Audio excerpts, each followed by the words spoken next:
हुए और बाबा साहब के हर संघर्ष में कंधे से कंधा मिलाकर चलने वाली माता रमाबाई को सशक्त नमन करते हुए और थप्पड़ संघ के संस्थापक आदरणीय एडवोकेट जयभीम प्रकाश जी और थप्पड़ संघ के संघ नायक आदरणीय आचार्य हरिदास चंद्रा जी, फिर तमाम हमारे आचार्य प्राचार्य और खासकर मंच पर आसीन भिक्खु सब मैं क्षमा चाहूंगी, पहले आपका ही नाम लेना चाहिए था मुझे। और आज के कार्यक्रम की सबसे महत्वपूर्ण कड़ी आप लोग, आपको मेरा जय भीम, नमो बुद्धाय।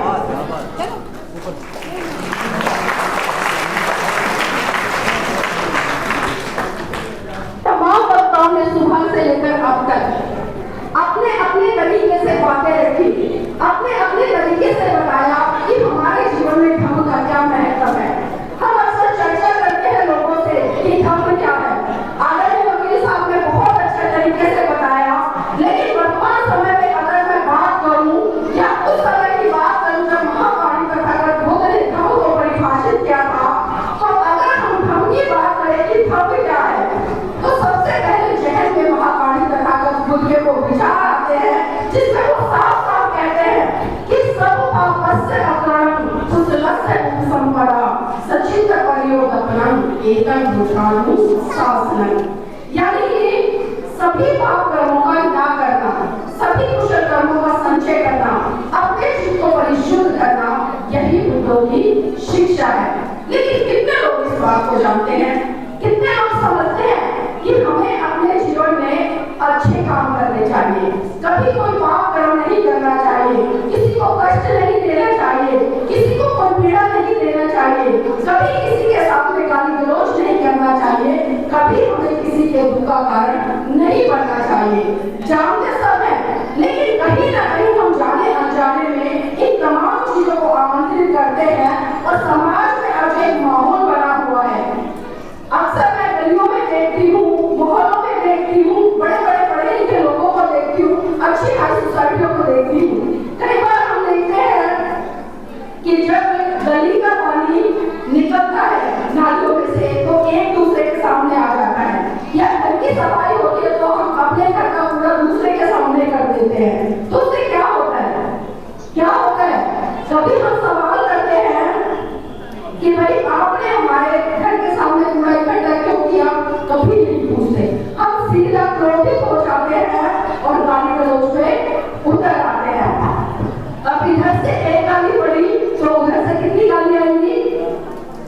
दो उधर से आई, उधर से 4 आएंगी, इधर से 8 आएंगी, इधर से 16 आएंगी, और क्रोध आपका इतना बढ़ जाएगा कि वो एक गाली की शुरुआत आपकी कब हाथापाई पर आ गई और कब हाथापाई से बढ़कर एक दूसरे के जीवन को उतारू होने पर यानी कि आपकी हत्या तक करा देती है।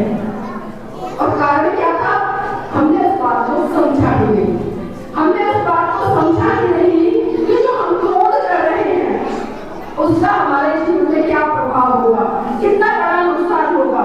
हमने कर दिया लेकिन परिणाम की चिंता नहीं की और हमने देखा कि हत्या हो गई, हत्या के बाद जेल थाने सब हो गए। अब परेशान कौन? वो परिवार भी परेशान और दूसरा परिवार भी परेशान। लेकिन अगर हमने धर्म को समझा होता, लोग धर्म को लेकर पता नहीं क्या सोचते कि धर्म क्या है, क्या है, क्या है, लेकिन धर्म हमारी दिनचर्या से शुरू हो जाता है। जब हम सुबह उठते हैं तब हम धर्म का पालन करते हैं। पूरा का पूरा जीवन हमारा धर्म पर आधारित है और जो धर्म को धारण करके संयमित हो जाता है, समता का भाव अपने अंदर ले आता है और अपने चित्त को साथ लेता है, अपने इंद्रियों पर कंट्रोल कर लेता है, तो वो एक सर्वश्रेष्ठ मनुष्य बन जाता है। लेकिन हम समझते ही नहीं है इन चीजों को, सिर्फ दूसरे जो कर रहे हैं उसको ही करते हम चले आ रहे हैं। यहाँ पर तमाम वक्ताओं ने बाबा साहब की बात की और जरूरी हो जाता है। आज अगर 21वीं सदी में हम खड़े हैं तो आज उस महामानव को हम याद कर रहे हैं जिसको लोग लेकर संसद में कहते हैं अम्बेडकर अम्बेडकर अम्बेडकर अम्बेडकर। अब सोचिए किस एक अम्बेडकर, और वो भी मरा हुआ अम्बेडकर, कितना खतरनाक है उन लोगों के लिए जो अभी बाबा साहब को जिंदगी बचा नहीं पाए। लेकिन एक बात जरूर कहूंगी कि वो कल भी अम्बेडकर से डरते थे, वो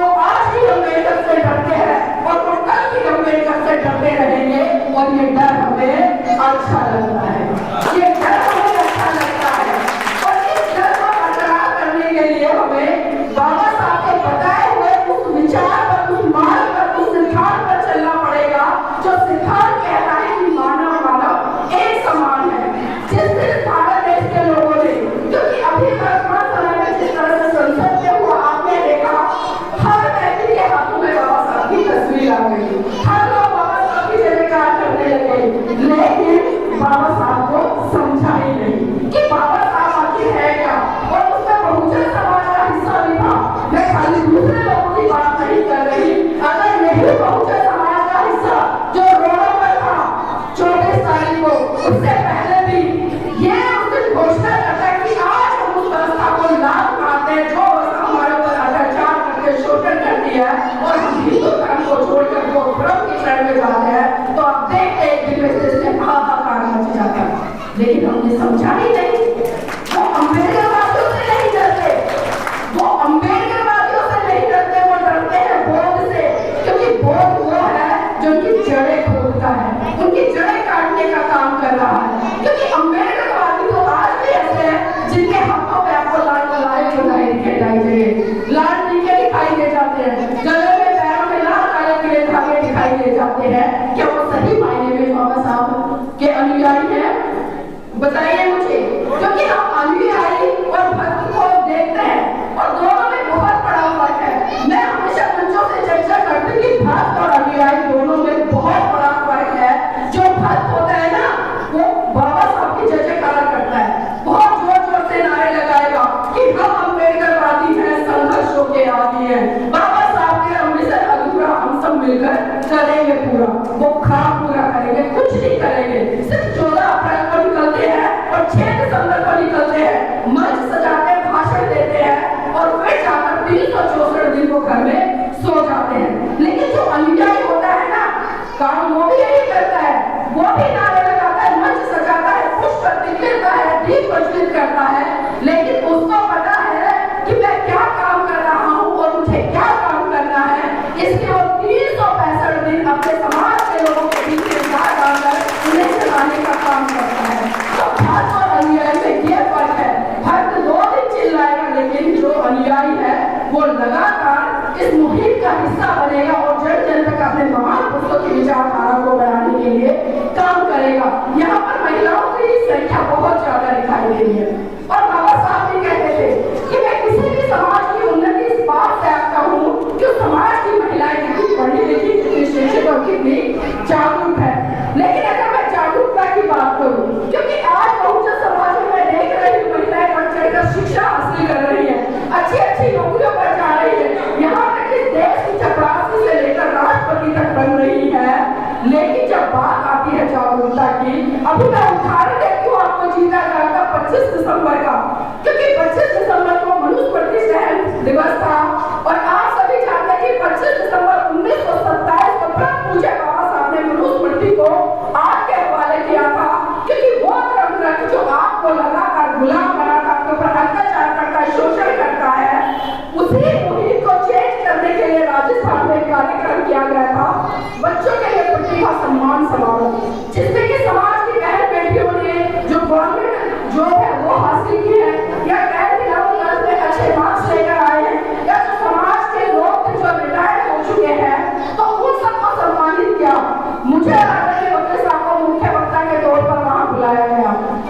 पूरे मंच से कम से कम 4-5 घंटे बाबा साहब के जीवन को लेकर संघर्ष से जुड़ी हुई चर्चाएं हुई, माता सावित्रीबाई फुले के जीवन में संघर्ष चर्चाएं हुई, संत गांधी के जीवन में संघर्ष चर्चाएं हुई, मतलब तमाम बहुजन नायकों को लेकर वहां पर चर्चा हुई। और जब लास्ट में मैंने महिलाओं का इंटरव्यू लिया, मैंने पूछा उनसे कि बाबा साहब को जानते हो?